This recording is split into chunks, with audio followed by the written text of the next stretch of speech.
maalin maalmaha ka mid a ayaa nebigeennu calayhi salaatu wasalaam magaalada madiinuu soo maray wuxuu arkay markaa saxaabada qaar ka mid a aqal yaroo cariishee markaa ay dhisayeen markaa buu nebigu yidhi maxaad haysaan waxay idhahdeen aqalkan baa soo yar duusayo waan la tiirinaynaayoo waan la dhidhisaynaa markaa buu nebigu yidhi wallaahi anu ma arko ilaa saacaddaa ka degdeg badan buu ka yidhi saacadda qiyaamadaa ka degdeg badan buu ka yidhi intaad aqalkaa dhisaysaa malaggii suurta afuufayey waa israafiil calayhi salaam ayaa buuqii qaatay buu rasuulku yidhi foonintii buu qaatay lugihiina uu kala fidiyey markaasuu sidaa u haystaa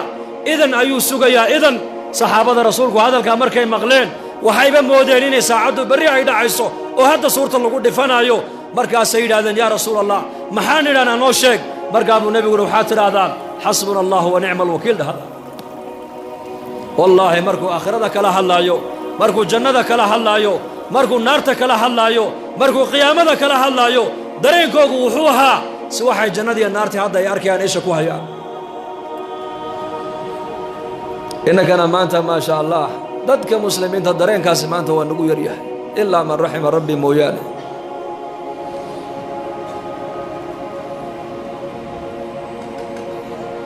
lanna qalbigan uu saamoobaa qalbigu ina alquluuba la tasda kamaa yasda'u alxadiidu idaa asaabahu almaa birta xadiidka biyuhu hadday taabtaan daxal bay ku reebaan biyuhu qalbiga bini aadamkuna daxal buu yeeshaa maxaa qalbiga daxalaynaya waxaanaad eegaysa qalbiguu saamaynaya waxaanaad dhegaysanaysa qalbiguu saamaynaya waxaanaad ku hadlaysa qalbiguu saamaynaya waxaanaad ka fikiraysa qalbiguu saamaynaya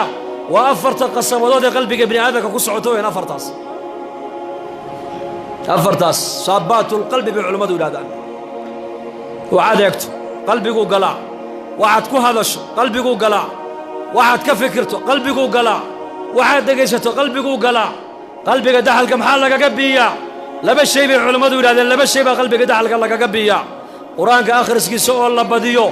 iyo aakhirado inta badan la sheegsheego la xasuusto laga sheekeeyo labadaa maanta may nagu yaryihin mise way nagu badan yihiin yaa qur-aanka akhriskiisiina waa nagu yaraaday aakhirada sheekadeediina waa nagu yaraatay bal sheekada aakhirada saxaabadu maskiidka intay ka qaadaan bay suuqa aakhirada kaga sheekaysanayeen dadka muslimiinta ee zamankan joogana sheekadii adduunyada intay ka soo qaadaan dibadda ayay maskiidka dhexdeeda keenayaan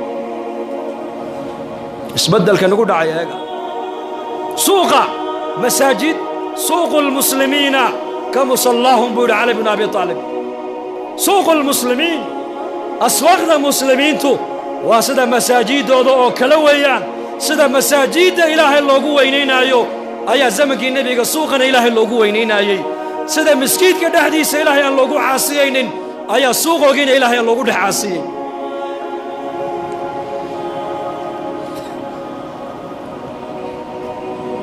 innakana zamankeennan maanta sheekadii dibadda taallay ayaa laga yaabaa in la keenay maskiidka gudihiisa nin buu arkay nebigu calayhi salaatu wasalaam maskiidka dhexdiisa baylah ka yaboohinaya markaa buu nebigu yidhi ilaahay kuuma soo celiyey buu ka yidhi haddaad aragtaan buu nebigu yidhi nin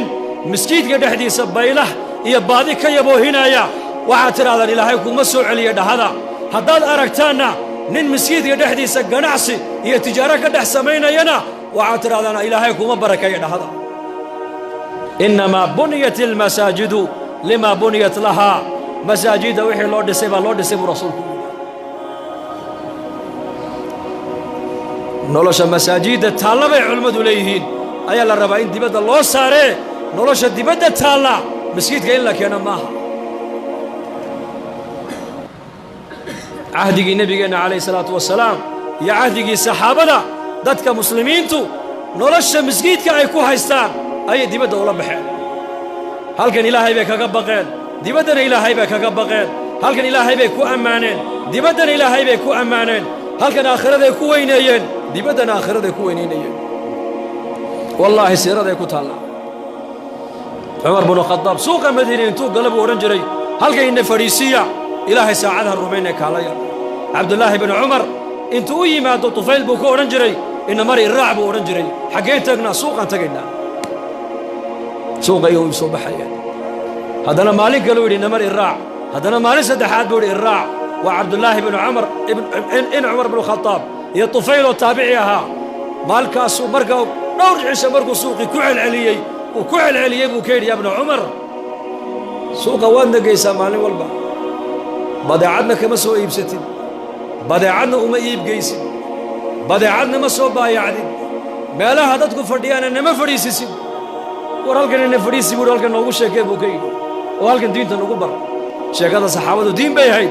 مرقا ابن عمر باكو يدhi warka kaagan caloosha buuran leh inama naqdu min ajli السلام waxaanu ka lahaynaa waxa weeyaan dadka ina salaano baanu ka lahaynaa bukay assalaamu alaykum wa rahmatullahi wa barakatuh baanu ka lahaynaa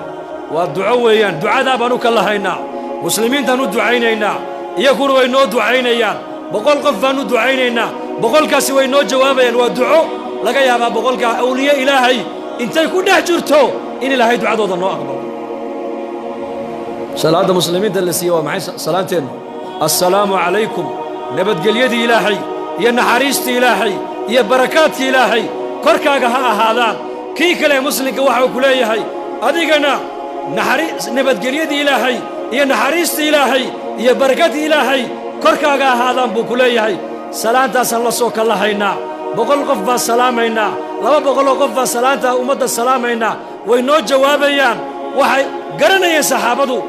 in salaanta muslimiinta ay la dhaxmareen ilaahay intuu aqbalo inay nabadii helaan oo naxariistii helaan oo barakadiina ay helaan